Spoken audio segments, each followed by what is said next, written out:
Happy Wednesday. I pray you all are well this Wednesday. I pray you all woke up on the right side of the bed this Wednesday. If you did not, I need you to get back in the bed and try it again, okay? Listen, y'all, I was talking to somebody who was explaining to me that they are often triggered by the first of the year. Now, I was a little confused because I was like, well, that's usually when people make their New Year's resolutions and everything.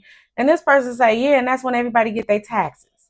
So I said, I don't understand why it's so triggering. And the person said, well, because in my family, they still got that old mentality of this person getting a check, so we should all run over there so that they can share their income tax return. And then I end up having to help my daughter because she spent all hers on weave and weed.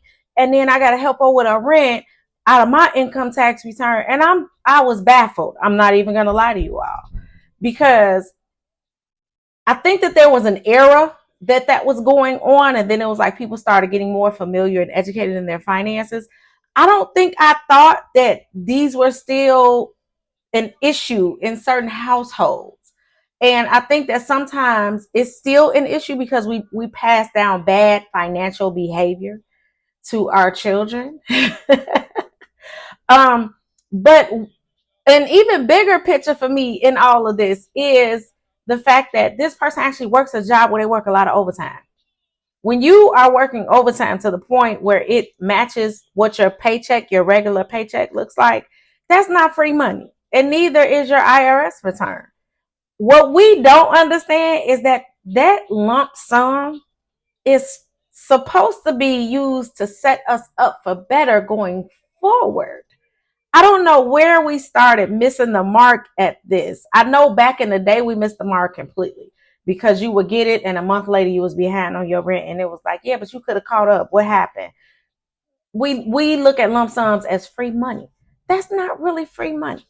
And I know we coming into the season of income tax return, and you start to see the temporary tags on the cars, and everybody moves at the first of the year and purchases new furniture and things like that.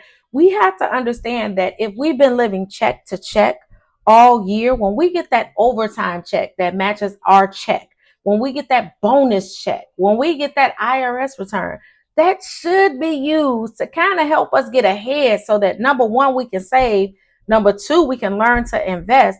And number three, we can put ourselves in a better position within our household so that we're not spending money out of every check to support the household. I want you all to understand that when you receive a lump sum, it is time to sit down and go over the bills. That's not free money. I love you all. I want you all to have a great day.